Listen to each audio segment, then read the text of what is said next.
민주당 전당대회 D-1 송영길이냐 김진표냐 이해찬이냐 누가 됐든 간에 차기 여당 당대표의 과제는 정말 많고 어렵고도 어렵습니다. 자, 젊은 대표 기호 1번 송영길. 새 시대엔 새 인물이 필요합니다. 젊은 리더십으로 교체해야 합니다. 경제대표 기호 2번 김진표 경제 전문가입니다. 야당과 협치할 당대표를 뽑아주세요. 기호 3번 이해찬 강한 대표, 강한 리더십으로 문재인 정부의 성공을 이끌 것입니다. 당 지지율은 지금 하락 추세를 보이고 있는 이 와중에 당대표의 최우선 과제는 무엇일까요? 야당과의 협치, 경제 회생, 민생 정당, 문재인 정부 뒷받침, 그리고 당 통합 많습니다. 약간의 공방은 있지만 또 공방을 한다는 것 자체가 송영길이 치고 올라온다는 것의 반증이다, 저는 이렇게 생각합니다. 근데 우리 이해찬, 김진표 두 분 다 훌륭한 후보님들이고 저희가 기본적으로 당에 대한 애정을 가지고 경쟁하는 거기 때문에 저도 사실 말로 생각하면 부당하다고 생각한 부분이 많지만 많이 참고 있습니다. 다 당의 발전을 위해서 또 절제되고 한 속에서 경쟁을 하고 있다고 생각합니다. 저를 지지하는 현역 의원이나 위원장들 수가 급격히 늘어나고 있어서 전해철 의원, 최재성 의원을 비롯해서 많은 의원들이 전국에서 적극적으로 저를 지지하는 그런 지원이 계속 늘어나고 있어서 대의원 투표에서도 제가 결코 뒤지지 않고 앞설 수 있다. 제가 1강으로 갈 수 있다라는 자신감을 가지고 있습니다. 대의원들이나 당원들이 많이 요구하는 것은 역시 당의 개혁 노선을 좀 더 강화해달라는 겁니다. 개혁 노선을 강화하고 적폐를 더 청산을 해달라는 요구가 제일 강하고, 그 다음으로는 당이 분열되지 않고 단합을 잘 해달라는 요구가 이제 상당히 많습니다. 여론을 따라서 당을 공정하고 합리적으로 잘 운영하는 것이 다음 당대표의 가장 큰 역할이라고 좀 생각을 하고 있습니다. 네, 지금 보신 그 당대표 3인의 인터뷰 내용은 시간 공평하게 다 배분해서 보내드렸다는 걸 말씀드리고요. 차기 당대표 앞에 놓인 것들은 조금 전에 패널들끼리 민주당 쪽만 하세요 그랬는데 일단 얘기 들어보고. 네. 민주당 전 의원, 강기정 의원님. 별로 크게 말씀드리기가 어려운데요. 예. 결국 이 정부를 우리가 민주당 정부라고 부르지 않습니까? 우리 예. 민주당이 지금 국민들은 청와대 또는 대통령의 지지율에 얹혀 있다 이렇게 이제 비판을 합니다. 그래서 그랬죠. 네, 네. 그렇습니다. 그래서 민주당의 정부답게 정권답게 네. 좀 끌어가야 될 것 같아요. 그래서 9월 국회, 정기국회가 가장 중요하기 때문에 우리 당대표 새로 되신 분이 사실은 국회에서 법을 통과시켜야만 정부에서 제시하고 있는 모든 정책, 최저임금 정책을 포함하여 모든 소득 주도 성장 정책이 실현 가능합니다. 입법이 먼저다. 입법이 먼저. 입법이 안 되면 예. 대통령 중심제이긴 합니다만 어떤 것도 되지 않습니다. 실행이 안 되니까요. 네, 그런 점에서 새 대표가 강력한 리더십을 가지고 입법 전쟁을 해나가야 됩니다. 예. 현근택 부대변인 말씀. 예, 저도 세 가지 썼습니다만 결국 민생 문제고 협치도 해야 되지만 거기 핵심은 당대표가 할 수 있는 거는 국회에서 입법입니다. 그중에서 개업 입법, 민생 입법 우리가 내세우는 게 있거든요. 주택임대차 보호법이라든지 여러 가지 일자리 관련된 거라든지. 그러니까 결국 입법과 예산으로 결국 국회 역할을 하는 건데요. 그중에서도 지난번 우리가 얘기도 보면 이게 1, 2년 차 처음에 입법 성과들을 좀 내야 됩니다. all or nothing으로 하지 말고 어쨌든 할 수 있는 만큼 최대한 해나가서 성과를 내야 돼서 어쨌든 민생 일자리라든지 국민들의 생활과 직접 관련된 입법들을 만들어낼 수 있는 능력. 그렇죠. 차근차근 만들어내야 됩니다. 저기 차 교수님 가시기 전에 여기 그러니까 어떻게 볼까? 야당 쪽이라고 할까요? 정택은 옛날 한나라당 의원이신데 말씀한다니까 잠깐 들어보시고. 제가 보기에 협치 안 될 것 같아요. 오늘 김진표 후보조차도 지금 경제가 망가진 이유가 이명박 박근혜 정부가 전임 정부가 잘못해서 그렇다. 저렇게 합리적이었던 분이 이렇게 얘기를 하면서 물론 모든 선거라는 것은 표를 의식할 수밖에 없기 때문에 지금은 당내 선거여가지고 당심에 부응하기 위해 가지고 그런 얘기를 할수 하는지는 있죠. 모르겠습니다만 그러니까 뭘 해야 되냐고요. 민심이나 야당에서 볼 때에는 그렇지 않은 거거든요. 그래서 제가 보기에는 이번에 민주당 전당대회가 컨벤션 효과가 나오는 게 아니라 컨벤션 역효과가 나올 가능성이 크다고 보여지고요. 예. 지금이라도 국민들이 듣고 싶어하는 얘기 그리고 국민들을 바라보면서 좀 제대로 얘기를 하고 예. 야당한테 협치를 할 생각이 있고 국회를 갖다 생산적으로 움직이려고 그러면 저렇게 나가면 안 되죠.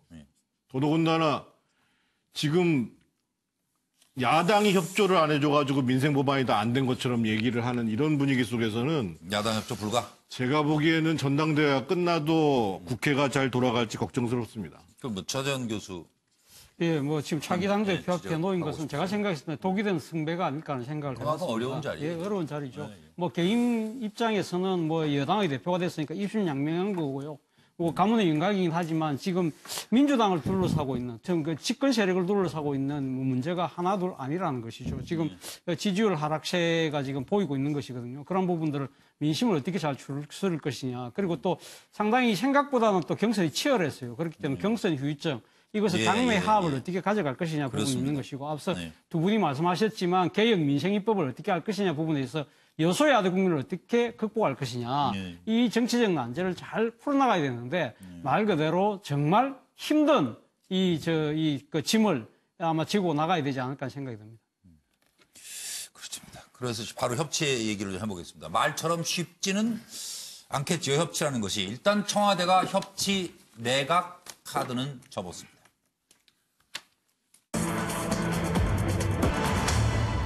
청와대 협치 내각 어려워졌다.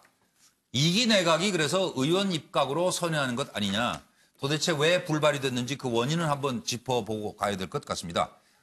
협치 내각이 안 되는 이유입니다. 협치 전체가 아니고 지금 이제 일단 7월 23일에 적절한 자리에 적절한 인물이 있다면 협치 내각을 구성할 의사가 있다라는 것이 청와대 생각이었는데 한 달 만에 8월 23일 이런 얘기를 합니다. 협치 내각 지금은 어려워진 것 아닌가 싶다. 어려워진 것이 아닌가 싶다. 상당 시간이 지났고 그동안 각 당에서 보여온 반응들이 있지 않느냐. 이렇게 얘기했습니다. 박선숙 환경부 장관 입각설 보도 당시 야당의 반응은 한국당, 야권 분열을 노린 정치 공작이다. 바른미래당, 청와대, 여당, 간보기 정치하며 야당 우롱하는 거예요? 이랬습니다. 들어보시죠. 좀 상당히 뜬금없는 갑작스런 입장이 나왔는데요. 이게 협치 내각이 되기 위해서는 그 입장이 나온 최고 권력에서 왜 이런 이야기가 나왔는지. 그럼 이 협치라는 것은 야당을 상대로 같이 하자는 이야기인데 그럼 거기에 따른 제안이나 설명이 구체적으로 분명하게 있어야 되는데 청와대 입장만 가지고 국민들에게 그 내용이 언론 보도가 돼가지고 서로 연정을 하려면은 연정에 관한 협약서가 기본적으로 필요한 거고요. 만약에 장관을 들어가게 되면은 통상적으로 장관 보내놓고 정부의 정책에 대해서 비판하기가 어렵지 않습니까? 장관을 몇 명 허수아비 장관 세워놓고 야당의 비판을 무마시키려는 그런 의도가 있다라고도 볼 수도 있는 거거든요. 네, 이 문제는 어쨌든 야당 쪽이 먼저, 서 변호사 먼저 하실래요? 저는 이게 야당 쪽 아니지만 제로다. 안다 보니까 지금. 예. 제가 보기에 저는 그 협치가 안 되고 협치 내각이 안 되는 게요. 바로 이게 청와대 책임이 크다 봐요. 일단 이게 제가 보기에 야당이 국정의 동반자라는 정말 이게 진정성이 좀 부족해요. 제가 보기에 장관 한 자리 준다고 협치가 됩니까?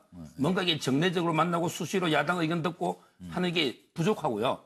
그다음에 두 번째는 제가 보기에 지금 정권의 인사를 보면 캠코드, 캠프, 그다음에 코드 인사, 더불어민주당 아주 편중된 인사예요.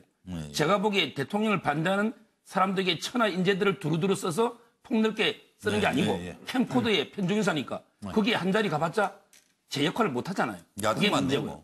그다음에 마지막으로 저는 이게 지금 끝없이 이게 과거 지향적인 적폐청산 또 이게 과거 정권 탓을 하고 있는데 근데 누가 야당이 협조하겠습니까? 저는 이런 잘못이 크다 봐요. 그러니까 야당 맞는 것 같아요. 바로 내용은.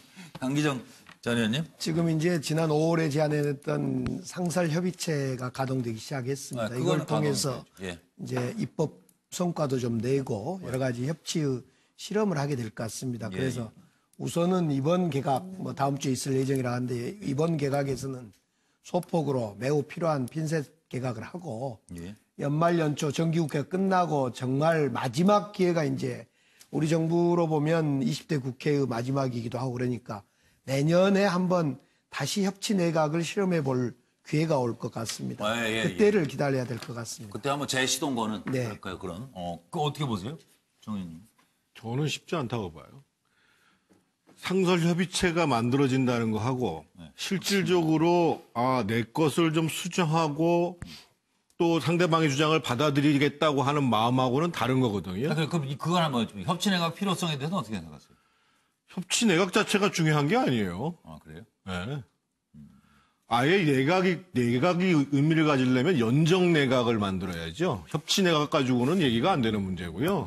그 전에 사실은 정책적 타협을 이뤄낼 수 있는 자세인가가 더 중요한 문제입니다. 장관 자리 한들보다. 차재원 교수님. 우리 속담에 있는 말이 있습니다. 목마른 사람이 우물을 판다는 이야기인데요. 사실 어떻게 보면 협치내각은 인사권을 갖고 있는 청와대 대통령의 의지가 가장 중요한데 제가 생각했을 때는 이번에 협치내각 청와대에서 이야기는 했습니다만은 청와대는 아직까지 타는 목마름까지 목이 마르지는 않은 것 같습니다. 그렇기 때문에 청와대의 진정성, 그 노력, 적극성 이런 것들이 결국 부족했기 때문에 협치내각이 되지 않았다는 생각이 드는데요. 문제는 앞으로 이 지금 협치라는 것은 반드시 저는 필요하다고 보는데 당지 그러니까 청와대는 지금 목이 마르지 않다고 하더라도 그렇게 되면 자족할 것이 아니라 조금 목이 덜 마르다도 목이 좀 덜 마르 그때 손을 내미는 것이 야당한테는 진정성 있게 보이지 않을까요? 그리고 정태근 전 의원 말씀하신 대로 지금 정책연대 말하자면 그런 쪽으로 먼저 가야 된다. 장관 자리 가지고 얘기하는 것보다. 그렇죠. 구체적인 국회에서 실현하고자 하는 거에 대해서 그걸 협조를 구하는. 그럼요. 그러니까 그런 측면에서 상설협의체를 잘 운영해 보는 것은 그렇긴 하네요. 향후의 협치내각의 가능성을 가르는. 점칠 수 있을 것 같아요. 근데 상설협의체는 오히려요. 정부에서 야당들의 생각들을 미리 받아들여가지고 사전에 정책을 입안할 때에 반영하는 게 중요한 거고 지금 이 국회에 지금 현안들이 막 있잖아요. 지금 예를 들면 자유한국당에서는 소득주 성당 폐기하라. 이게 사실 막연한 얘기인데 구체적으로 그러면 최저임금이라든지 52시간 노동제 문제에 대해서 어느 정도 완화하거나 변화할 생각이 있느냐라는 거에 대해서 무조건 안 된다고 얘기하는 이상은 협치가 안 된다는 거예요. 그러니까 어떻든 이번 정기국회 9월부터 있을 한 3달 여기가 이제 우리 대한민국으로 보면 입법 과제도 이때 다 이루어져야 될 거고 지금 일어나고 있는 제반 경제적인 문제도 지금 입법 보완이 안 되니까 문제가 더 커진 것 같아요. 노선의 문제가 아니라 사실은 청와대의 우리 정부의 그 소득주도 성장론 이 노선의 문제가 있었던 게 아니라 최저임금이라든가 EITC 제도라든가 가맹점 또 자영업 대책 이거 패키지로 지금 국회에 던져졌는데 국회가 수도되어 있으니까 안 되는 거 아닙니까? 그러니까 대의민주주의 아니에요. 그렇습니다. 논의의 장에서 활발하게 논의를 해서 결론을 그런 점에서 상설협의체는 시작한 만큼 정말 좀 잘 가봤으면 좋겠어요. 큰 숙제를 안고 있는 겁니다. 그게 지금. 수독되는 이유 중에 하나가 여당이 좀 넉넉하게 유연하게 그리고 스스로부터를 문제가 없는가를 검토하는 데서 출발해야 된다 이거예요. 알겠습니다. 이제 우리 정부가 좀 지지율도 빠지고 그러니까 더 고개 숙이고 잘하겠다고 하는 거 아닙니까 지금? 이렇게 대화를 하면 잘 될 것 같은데요. 윤 대변인이 뭘 적어놓으셨는지 궁금해요. 지금 국정 스타일이 이제 청와대가 정책 위반을 하고 내각은 이를 집행하는 정도의 국정 운영 스타일인데요. 이제 협치가 되려 그러면 정책 기조가 확연히 다른 그 상대방을 받아들여서 예를 들면 고용노동부 장관을 한다든가 그 정책 결정도 전권을 주는 최소한 이 정도는 돼야 협치 내각의 의미가 있는 것인데 제가 볼 때 여권에서 그런 협치를 허용하지는 않을 것 같고요. 따라서 시행되기는 어려울 것으로 예상이 됩니다. 권력 얘기를 잠깐 할게요. 정말 잘 써야지 자칫 권력 잘못 휘두르다 보면 자신을 겨냥한 무서운 칼이 된다는 걸 아주 잘 보여주는 사례로 소개해드려도 될 것 같습니다. 우병우 씨 얘기입니다.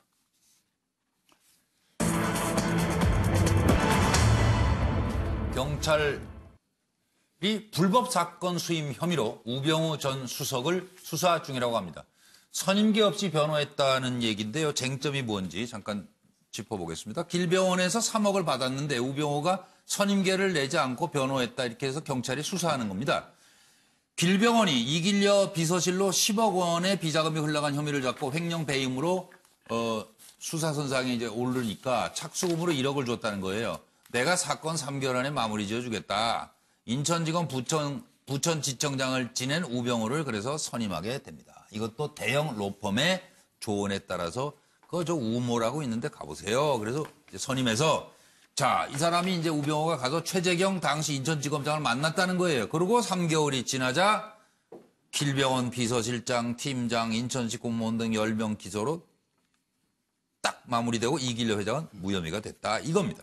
그래서 성공 보수까지 총 3억을 챙겼다. 정식 선임계 내지 않아 청탁의 목적이 있다며 변호사법 위반으로 경찰이 수사 중. 우병우 당시 정상적 변호 활동을 펼친 것이다. 수임료를 국세청에 신고해서 법적 문제가 없다. 2차례 경찰 조사가 있었다지요? 예. 들어보시죠. 지난 1년 사이에 포트라인에 4번째 섰습니다.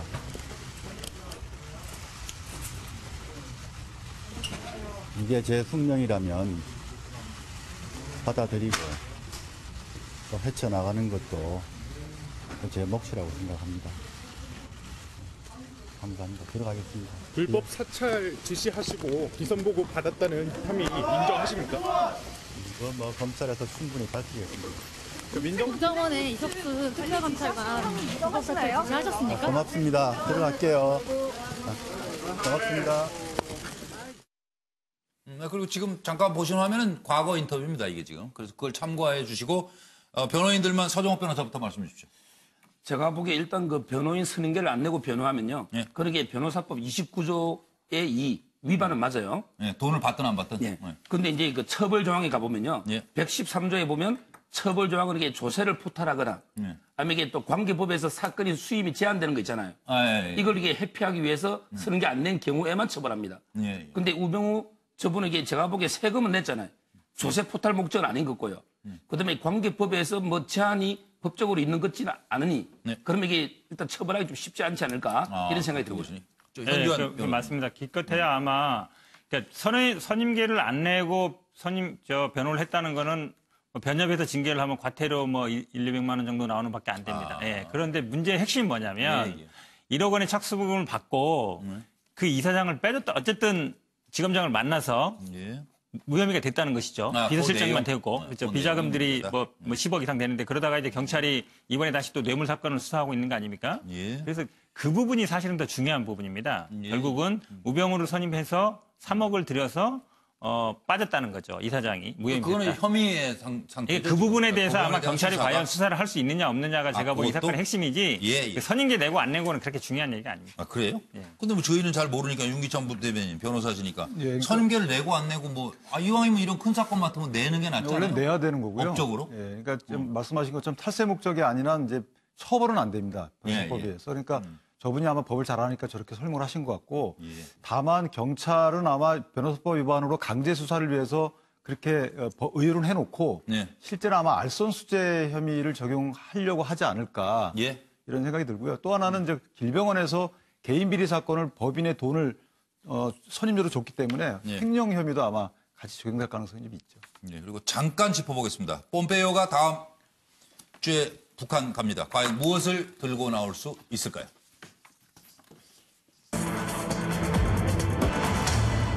다음 주에 4차 방북입니다. 김정은 면담 안 한다고 미리 밝혔어요. 그건 또 왜 그런지 모르겠어요. 그리고 스티븐 비건이라는 인물이 등장하는데 이번에 같이 동행합니다. 대북 특별대표로 임명됐습니다. 관전 포인트.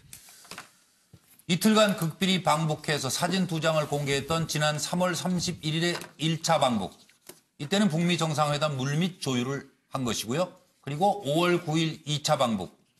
북미 순회회담 논의했다. 만족한 합의다라고 북한이 발표했고 억류 미국인 3명을 북한이 석방합니다. 7월 6일에 3차 방북 때 뭔가 좀 잘 안 됐어요. 김정은 위원장 못 만나고 강도적인 비핵화 요구만 이런 비난에 직면하면서 빈손 방북 논란이 있었습니다. 그리고 이번에 4차 방북.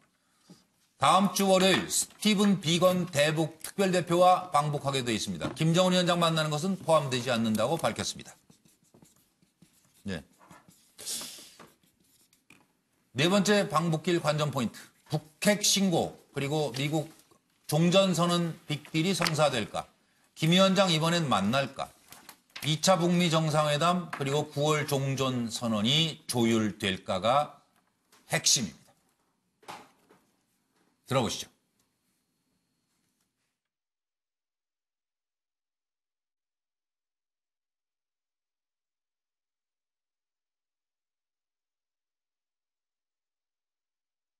He and I will be traveling to North Korea next week to make further diplomatic progress towards our objective.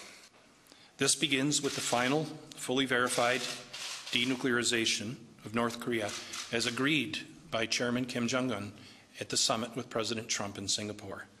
Just to confirm, the Secretary is expected to meet with Kim Jong-un? No. We have no plans for a meeting of that sort, but I'll let you know any additional details as we get them. 상당히 어떤 이게 분기점 군수령 이런 얘기해도 될까요? 이번 만남이 과연 어떻게 되는지. 상당히 저는 중요할 거라고 보여지고요. 근데 지금 제가 공은 여전히 북한에 있다고 쓴 이유가 뭐냐면 지금 트럼프가 지금 최악의 상황입니다. 지금 이제 측근 둘이 지금 거의 이제 특검에 의해서 유죄 판결을 받은 상황이고. 스캔들 문제가 그렇죠. 복잡하고. 아니 그 사건 자체 굉장히 심각한 사안이에요. 포옹 같은 거 다 인정한 경우고. 11월 달에 지금 중간선거는 나와 있고. 그런 속에서 트럼프가 지금 왔다 갔다 하는데 일관된 얘기는 뭐냐면 제재를 해결하지 못하는 이유는 북한에서 구체적인 진전을 보여주고 있지 않다라는 것을 핵심적으로 얘기를 하고 있거든요. 그러니까 아마 이번에 폼페이오가 가는 것은 당신들이 핵신고를 비롯해가지고 더 진전된 계획을 내지 않은 이상은 우리는 더 지금 할 수가 없다. 그러니까 판 깨져요. 미 국내에서 지금 애매모호한 타협을 가지고는 트럼프가 성과를 인정받을 수가 없는 상황이에요.